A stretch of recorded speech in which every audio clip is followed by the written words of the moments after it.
Hello, I'm Meghann Scully and welcome to Re-Energize, a show that looks at sustainability in all its forms and what we can do to shape a clean energy future. On this episode, we are looking at the way we commute. Ireland is a nation of drivers, and while cycling is becoming more popular, our major urban areas are still decades behind cycle-happy cities like Amsterdam or Copenhagen. What would it take for Irish people to get on your bike? I'm here with producer Connor. Hi, Meghann. And we had two great guests on this episode to help us steer through the possibilities. Dr. Sadhbh O'Neill, researcher and lecturer in climate policy, has great advice on ditching the car. Stephen McManus is the founder of social enterprise The Bike Hub. And as we'll hear later, I even tried out a bike hub in Galway. I was so convinced by the guests on this episode. So, Meghann, I'm a cyclist. I cycle to the studios every day. You have said that you're maybe not, but you were really convinced by this episode. I absolutely was, because when I was thinking about it, I do drive a lot, but I am from the west of Ireland and I feel like I need my car. But actually, you know what? I thought I needed my car before I spoke to these guests. And then since chatting to them, I kind of thought, could I ditch the car? And I probably wouldn't be able to ditch the car fully, but maybe I could start to use the car less. Yeah, and I think that's really what the guests were saying here. It's not about an Ireland with no cars. Lots of people need cars for lots of reasons, and there's a big difference between rural and urban. But it's just about thinking about how could you use it less or a lot less, maybe.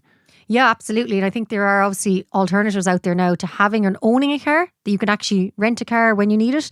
And also, as I said, it's about probably getting more confident on a bicycle. Yeah. And I loved what Stephen was talking about as well, about the kind of community aspect of it, getting people used to cycling so they're not sort of afraid of the roads, that they have the confidence to go out. And, you know, part of that is to do with the infrastructure and things like that. But he's helping people who maybe wouldn't normally cycle to get into it, which was great. Pretty much people like me. Yeah. And you then were so inspired. You went to a bike hub in Galway. Tell us about that. Yeah, so it's out in Westside and I got to use an e-bike, by the way, which... Nice. Revolutionary. Never used an e-bike before and I loved it. But yeah, infrastructure definitely played a part in my cycling. But by the end of it, I was like... loving it. Now look, I will say it's Galway. It was lashing rain, but I embraced it. Of course. Because I realised if I want to cycle more, I do live in Galway, therefore it is going to rain more, so I just have to get on with it. Exactly. And Sive had lots more good tips that we can have a listen to. So will we go to Sive now? Yes, and I have to say, this will really get you thinking.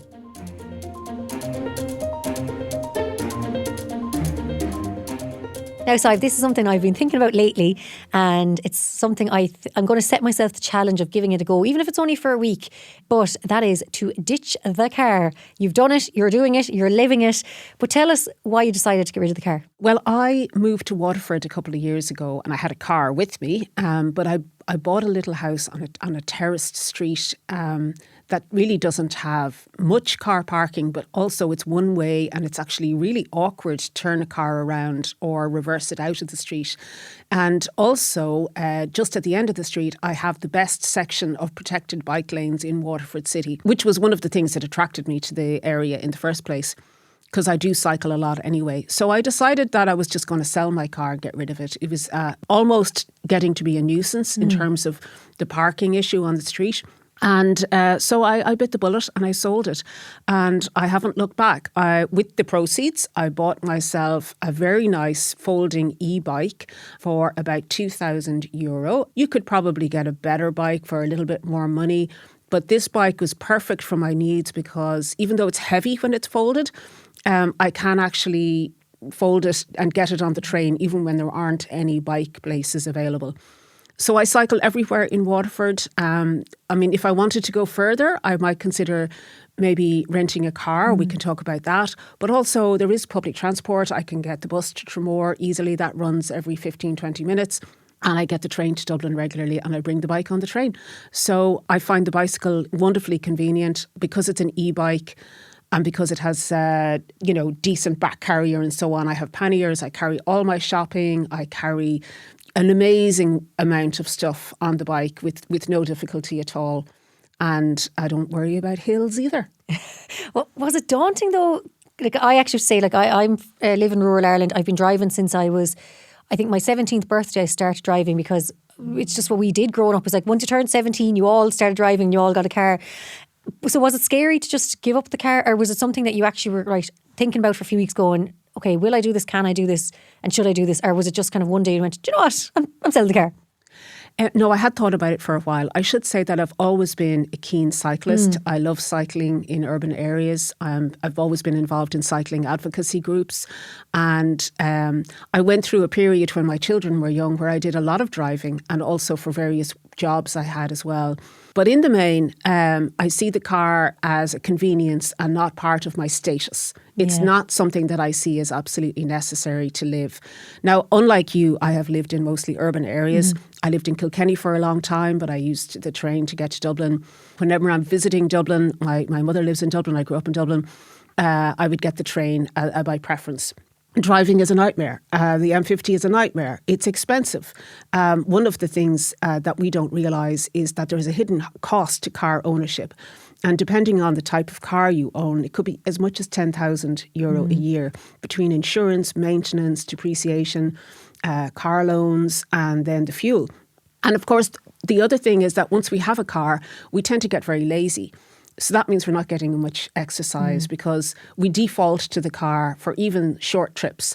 And I wanted to opt into the kind of healthier lifestyle by removing that option. And now I don't think about it twice. I never think about the weather. I just, check to see what's going on outside and then dress appropriately. But, there are very few days in the year when it isn't comfortable and wonderful to be cycling. There's no such thing as bad weather, there's only bad clothes. Isn't that what they say? Well, exactly. There was a week there where it was very icy in early January, and I didn't cycle then because you have to be very careful of black ice. That would be dangerous, and I did not want to sacrifice my limbs and my life. But I mean, most of the time it's absolutely glorious, really, because we have a perfect climate for cycling. And in fact, in the Netherlands, where, of course, we associate them with having a wonderful cycling culture, they have more rainfall per annum than we do in Ireland. Maybe the west of Ireland would have more, but certainly on average. Wow. Amsterdam has more rain than Dublin. And that doesn't stop them cycling. I actually didn't know that. I just assumed we were the wettest country Not at all. in the world, actually. That's wow, that's fascinating. As you mentioned it, I do associate, anytime I've been to Amsterdam, it is just all bikes. Absolutely. I mean, when you look at the history of the Dutch cycling culture, it's easy to imagine that it was always like that, but it wasn't. In fact, there was a rising rate of road deaths, pedestrian fatalities in the 70s that led to a kind of campaign by parents for road safety measures. And they identified the rise of the motor vehicle and increased congestion as the cause. So gradually over time, the local authorities were introducing more cycle lanes, and then that got more and more people cycling, and then they realised all the benefits of it, because it's a country with a small area but a huge population, high density, so cycling is an efficient way to move people around. If you imagine that everybody needs to have a car to get where they need to go, that requires huge amounts of land. It's very inefficient use of land and resources, and also it's polluting.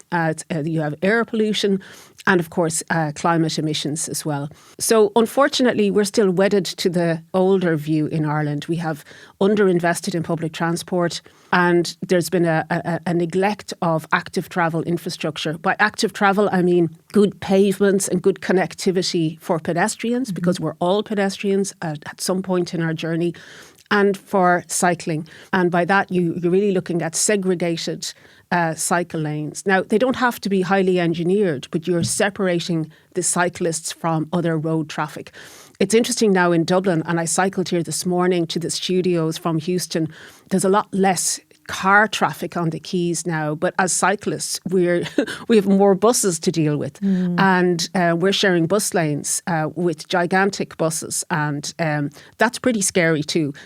I want to touch on public transport now, and I was saying to you earlier, I just get in the car without even thinking. I just kind of, like, if I know where I'm meant to go, I just go, right, if I leave this time, I'll land at this time, and I don't put much thought into it. But then I suppose when it comes to having no car and then having to rely on public transport, I guess that's where you do have to plan ahead and you have to put the correct steps in place. So how is that transition then for you? Well, it sounds like a huge transition, perhaps, But it's not really. I mean, because if you're driving into Dublin City, you have to plan your journey. You have to make sure you avoid unnecessary tolls or one-way streets. You have to figure out how to get across the city if that's part of your journey. And like I grew up in Dublin, but I cannot go anywhere in Dublin in a car without using some kind of sat-nav or Google Maps, because the road traffic, system is so complicated and because it keeps changing. So as a cyclist, I have the convenience of being able to go pretty much from A to B, door to door. And the only thing that really messes up my journey is if I forget my e-bike charger if I'm going on a long trip, which I have done from time to time. But other than that, it is actually much easier to plan a trip. And the bus services in Dublin particularly have improved quite a lot over the years. And outside of Ireland, our buses and train services have improved in recent years. And it's all down to investment and planning. I think people don't realise sometimes that there are great advantages to using public transport. You don't have to worry about parking your car. Yeah. It's also very affordable. The prices have actually come down. So during a period of inflation when everything else was getting more expensive, the cost of public transport came down. And, it's really great now. In Dublin, you can get an hour and a half's worth of trips, I think, or maybe 2 hours, I can't remember, for €2. And I mean, that's fantastic value. There was a time when it cost $3.60 for me to go out to Clontarf from the city centre. The connectivity between the routes has improved as well, and the frequency of buses. So I think people should be encouraged to try public transport and experience the freedom of not being bound to the car and the horrendous cost of parking it in a city centre location. Because I lived in London years ago, and when I was there, I obviously had a car, moved over, and then sure, I know now it's you can't really compare London to Ireland in terms of public transport because it is incredible over there. But you never even dreamt of having a car. It just never came to your mind. And then if someone said that they owned a car, you'd kind of go, why? So I think maybe we need that mentality over here, because talking to you, before speaking to you, I would have thought, oh, I could never break up with my car. It's like, it's a family member. But now speaking to you, I'm like, oh, actually, it's not a family member. It's just something that's there that I really need it? And you've definitely sparked something in my mind going, could I get rid of my car? Could I live without it? Like, can I make, like I said, I do live in rural Ireland, so there is that bit more planning to put in place. But I guess if more people in my situation decide to ditch the car, then there's more onus on the government to provide more public transport and options for us. Absolutely. I couldn't agree more. I mean, the main thing is that most journeys are taken by people who live in urban areas, and most trips take less than 20 minutes by bike. So for most of us, we default to the car out of laziness and because it's there. But if we didn't have it, we'd still need to go to the shops for food. Yeah. We'd still need to go to work if we go to work. We'd still need to go to school. So, once we create a new default, it's like creating nudges rather than kind of, forcing everybody to change. You really would be surprised at how easy it is. Now, in rural areas, it's more complicated because it's harder to provide the services that people need. But the benefits of providing public transport and walkable urban areas are really phenomenal. They benefit retailers, even though retailers are often the people who are prominent in objecting to cycle lanes and improved public transport or restrictions to cars. The benefits are clear in terms of the Dublin restrictions that were introduced at the quays there around O'Connell Bridge. The retailers actually benefited despite their complaints. So once you make an area more attractive to walkers and cyclists, you make it more attractive. Full stop. Cars actually create what we call severance. They block people. So a line of cars or fast, dangerous traffic and the pollution creates severance. It blocks people from engaging to the other side of the street. And in urban areas, in an urban setting, the whole ideal is to have more things happening closer to where you are. So you block those connections, those interactions at a very human scale, at a street scale, once you fill up the street with cars. And the other thing is, of course, that most cars are sitting in driveways for 23 out of 24 hours of the day. And in Dublin, I noticed a particular trend in recent years where there's higher rates of car ownership, even though public transport has improved. And as a result, our streets and residential areas are cluttered with cars in terms of parking them on footpaths, even in driveways or, on the streets. And we've become a very car-dependent society, even as public transport is finally improving. And I think that's a terrible shame, because the health impacts of that, as we become more sedentary and lazy and, insist on car parking being available wherever we go, we end up very quickly like those awful American cities that are completely dominated by cars, where everybody has to drive to get to anywhere else. And you know what? I don't know an unhappy cyclist. Well, there you go. There you go. I mean, unfortunately, it's still a hazardous activity. There's so much we can do to make it safer. It's tragic that more children can't cycle to school the way I did, for example, when I was growing up in Dublin. Because they're missing out on that wonderful experience of learning to be independent and getting to school all by themselves. What can we actually do to make this happen? It's all in good us talking about it, but what are the steps that we should be putting in place as citizens to getting everyone out there and getting them on buses, on trains, on cycle lanes? Well, there's a lot we can do as citizens and as voters, but ultimately it's the job of the state and local authorities to deliver these services. You and I can't go out and paint a white line and create a cycle lane on the ground. That's the function of a local authority and the National Transport Authority. And unfortunately, we have a terrible legacy in Ireland of underinvesting in active travel and public transport. And we can see that in the way our streets and towns are designed, with car parking standards that are, assume that everybody's going to drive everywhere. And so the densities are too low. We're not integrating development with new public transport.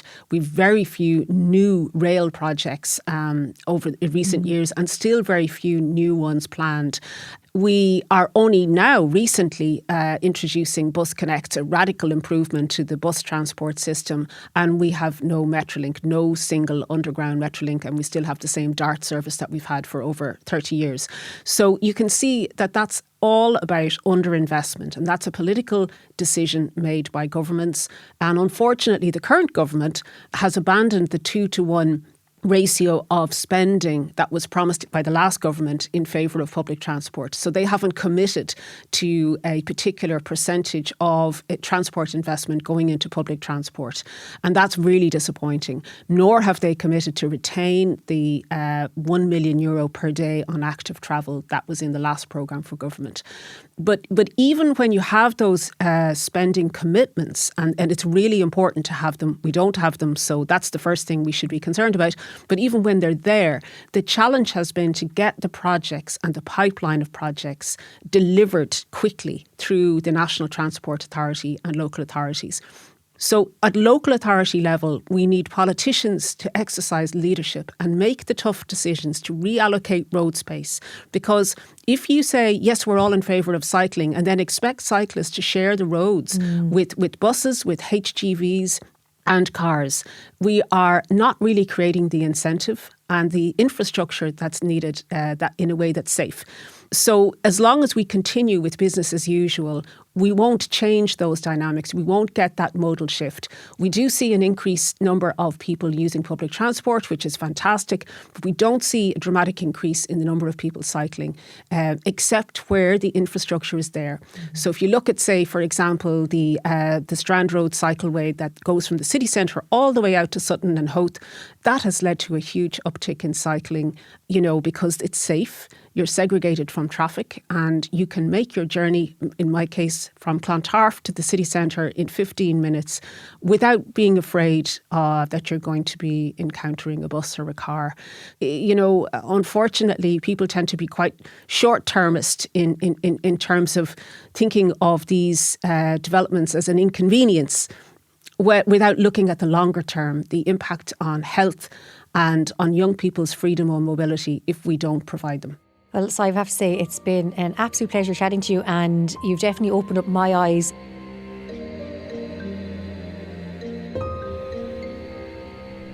For this episode, we took to the streets to see what the public think.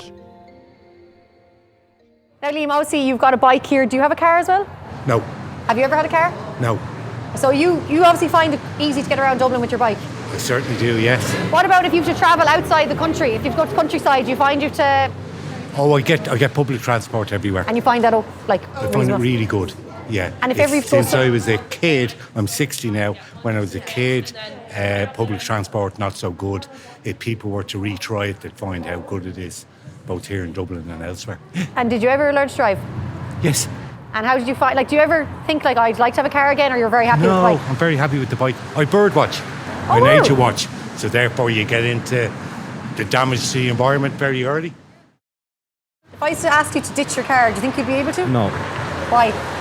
Well, I wouldn't be able to go anywhere or do anything or pick up stuff from shops or supermarkets or visit friends or anything. There is no public transport. Is there any public transport where you live, no? Or In theory, but in practice, no. not great? No, it's not. It's appalling. So do you drive? I don't know. You haven't learned it all yet, or do you No, plan? I'm currently in the process. Oh, okay. Yes. How's that going for you?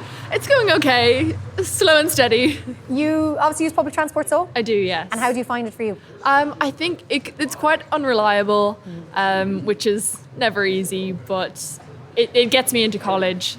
So it's really my only option. Okay, and so do you think when you get the car, will you still use public transport or will you drive in? So I think it kind of depends on where I'd be going, but I would still probably be relying on public transport. Do you drive? I don't, no. Do you know how to drive? No, I don't. So you don't have a car then? I don't. Are you any interested in learning to drive? Are you happy enough? Yes, I'm actually just beginning to start. Oh wow. Yes. Why is it that you want to learn to drive and get a car? Because I don't live in Dublin, and every time I come back, my family live out in the countryside. Okay. So it's a bit of a stretch to get out to them. And my dad's getting a bit older, so I don't want to be relying on him. Practicality. Exactly.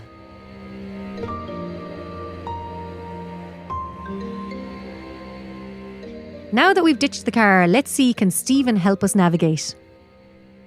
So Stephen, tell us all about Bike Hub and your role. Well, the Bike Hub is a non-profit social enterprise that was created during the lockdown. It piggybacked on the initiatives, the construction of the coastal mobility route in Dún Laoghaire. Well, we had started sooner as an organization that taught school children how to fix their own bikes. And also we trying to talk to them about safe cycling. The amount of 16-year-olds out there that cycle to school, but still nobody ever spoke to them about how to stay safe. Yeah. It's quite surprising. But we wanted to do more. We had lots of ideas on social impact objectives. So we aimed for the Laoghaire Rathdown because they were proving to be the most proactive council in the country at the time and still today. So we approached them and said, look, we want to make the coastal mobility route something available to everybody. People with disabilities, older people that don't have experience in cycling, people who can't afford a bicycle. And we want to team up with you and find out ways of making it happen. So we got their attention, but still took 1 year of talking to come up with a model that might work. We agreed eventually that the relationship was going to be established around an accessible bicycle fleet. Yeah. So aimed at people with disabilities and older people who just can't cycle regular bicycles due to some sort of restriction or lack of ability. So that was the core of our business. But we wanted to do much more. So a space was allocated by the council for us to operate this fleet of bicycles, but then we could do whatever else we wanted. And that's when the party started. We have a program called Upcyclers. So people in the local community, actually, to be fair, people all over the country. We had people from Sligo coming with their old bikes that they didn't want anymore, and they wanted us to rebuild them or restore them. And we could then donate them to somebody who can't afford cycling. So we have distributed to date 800 bicycles approximately to all over the country, from Belfast to Cork. So that's just another of the programs we do. We since then set up a partnership with Dublin City Council, which operates from Eamon Kent Park. And now we're looking at establishing relationships with councils in other places in the country. It's something we built with the objective of expansion. The model is right. It has proven right. And it's sustainable. It creates jobs. It creates huge engagement with the local community. And there's stuff for everybody. I am a nervous cycler. I wasn't as a child. I loved it. It's all I ever did. But now that I'm an adult, I don't know, is it because I've lack of practice maybe? Not owning my own bike at the moment, all these factors. And I find anytime I do get onto a bike on a road with cars, I'm extremely nervous. Well, I don't blame you. Cars are scary. They're, a ton and a half of metal with a lot of power. And all you can do is hope that whoever's in control of it knows what they're doing. You're totally exposed, to be honest. That's why we need the city to create spaces, safe spaces. Yeah. The people who cycle, we know statistically that the majority of people who cycle in Dublin or anywhere in Ireland are male, predominantly male, of a certain age, of a certain socioeconomic range. Cycling should be for everybody. Cycling infrastructure that we need is not for the people who are already cycling, it's for the people who are put off cycling by the lack of infrastructure. So another thing is experience also. So in your case, I would say that even if you're a driver or not, it does not mean that you will, have reasons to feel comfortable on the road. For that, we have been developing some programs where we work with all kinds of groups of people who might not feel comfortable cycling on the road. It could be because they never cycled. It could be because they haven't cycled since they were children, or it could be because they know how to cycle but they don't feel comfortable. They don't understand well how to keep themselves safe. So in collaboration with Dublin City Council, we just had a track built in Eamon Cant Park. And we will be bringing in schools, classes, primary and secondary schools. We will be bringing in specific groups that happen to share a certain level of discomfort cycling on the road. So, for instance, we have identified that women, for instance, need an extra support, an extra kind of push to go onto the road, while men are cheekier and, more irresponsible, to be honest. We have groups of refugees because they arrive in Ireland, they don't have a car, they can't afford public transport, they want to cycle, but they probably have never cycled, or some of them. Yeah. So we establish programs also for them. You mentioned there about how it's a certain cohort, males, certain age, certain background that are cycling. I actually didn't realise that. And why is that, do you think? And maybe how can we combat that? And as you mentioned, make cycling for all.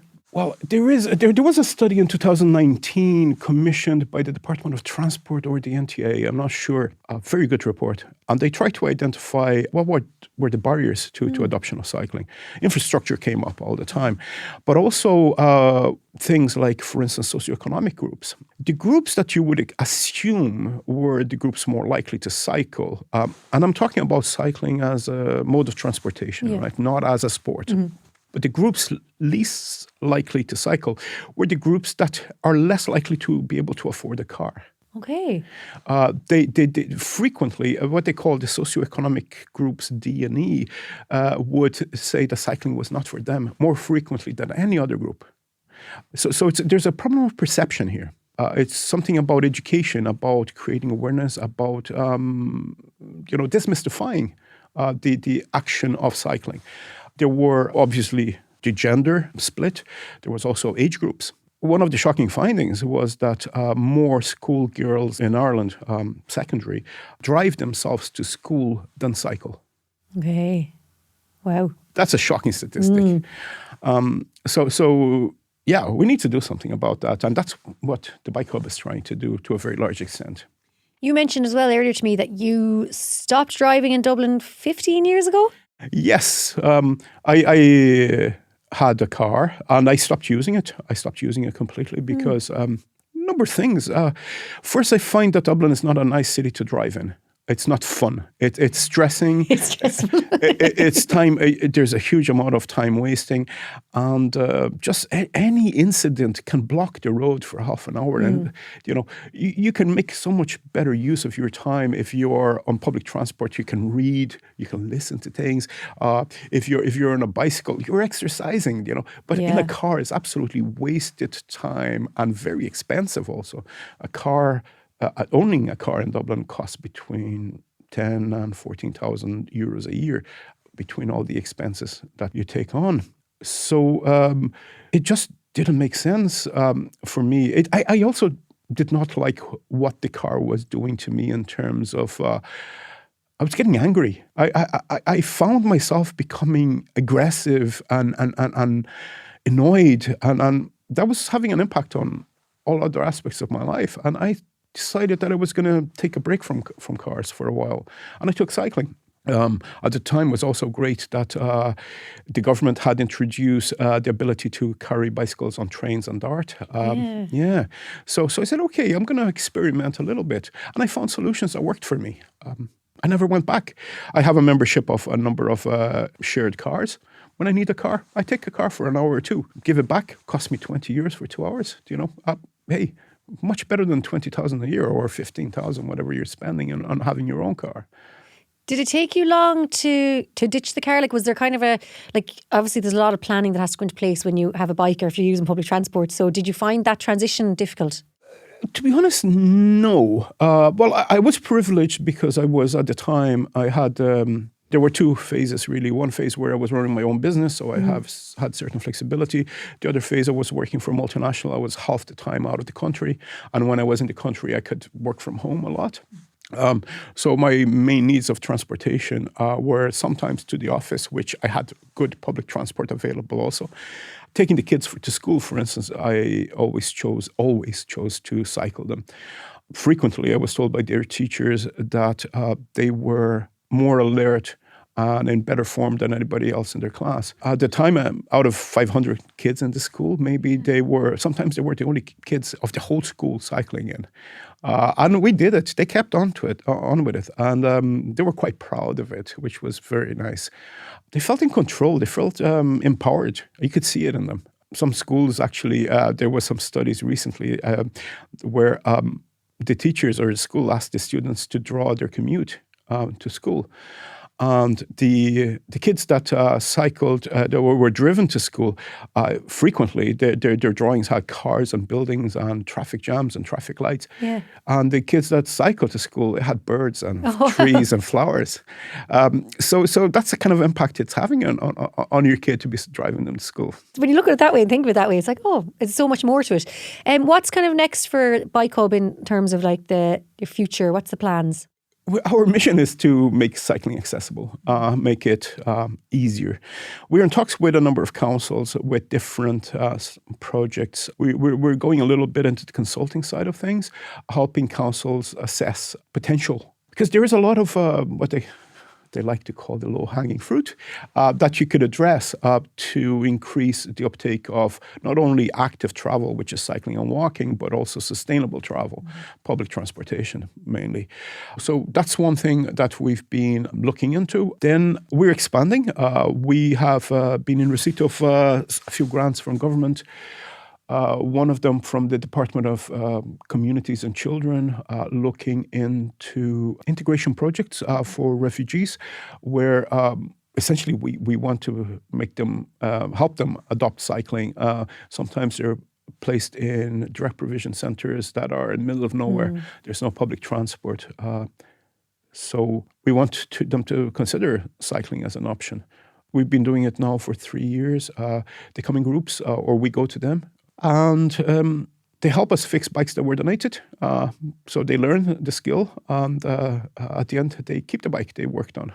And cost them nothing. They have developed some skills, had an opportunity. Ideally, we get them to work also with people from the local community who are also learning, and has an element of integration also. So that is something we got a big grant now because of the previous success, and we're going to be developing further. Keep pedaling forward. Absolutely. It's an absolute pleasure to chat to you and to learn more about the Bike Hub, and I look forward to seeing what's next, and hopefully the next time you see me I'll be telling you all about my bike and my cycling. Yeah, I hope so, and I hope you can come visit us in Sundrive, Sundrive Road. Yeah, lovely.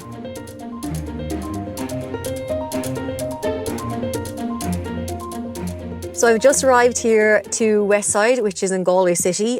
And the reason why I'm here today is because this is also where the ESB e-hub is. They have e-bikes, which are electric bikes. So I am here to take an e-bike for a spin around Westside and the surrounding areas. So all you have to do was download the e-hub app, which you get from the App Store or Google Store. And then it's really simple. You just fill in all your details and then it'll show you the location of the bikes, which of course is here in Westside. I'm actually looking at them right now. It's currently lashing rain in Galway, so I'm just waiting for the rain to ease off a little bit. Okay, so I have got my helmet on and I'm ready to go. So I've just come over here to the eHub and I'm just going to open the app and I'm just going to select my bike. Yep, I've got the right one, so unlock. Aha, okay, there we have it. We are unlocked. Oh, and there's a basket at the front, so I'm going to drop the lock in there. I'm on the road. Oh, Lord. Goes a lot faster than I thought. Okay, so first thoughts. Yeah, I'm really enjoying this. Okay, so I've just dropped the bike off and I have to say I actually really enjoyed that. I won't lie, I was a little bit nervous at the start because I haven't cycled a bike in an urban area for a very, very long time.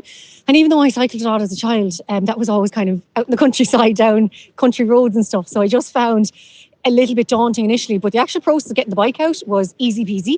And once I kind of got into my groove, I really enjoyed it. And of course, it was absolutely lashing rain while I was on the bike. And in typical Irish weather fashion, as soon as I put the bike back on, it has stopped raining. I'd actually love to see more of them around different parts of the city. I definitely use them because Galway, as everyone knows, is a really hard city to get around in terms of traffic, and that would just make life so much simpler. And also I think I'd probably almost use them as like kind of practice to build up my confidence again and to start going out more often. I will definitely be recommending it to my friends as well, because I just think it's a handy, quick way to get around the city. So that's it for this week's episode of Re-Energize. A huge thanks to our guests. Don't forget to subscribe and spread the word about the show. Send it to your friends and challenge them to ditch their car. We'll see you in 2 weeks for the next episode. This podcast was produced and recorded by the Podcast Studios for ESB. Production and editing by Connor Reid. Project management by Katie Flannery. Original music by Dan Wilcox. Video editing by Judy Hassett. Graphics and design by Matt Mahon.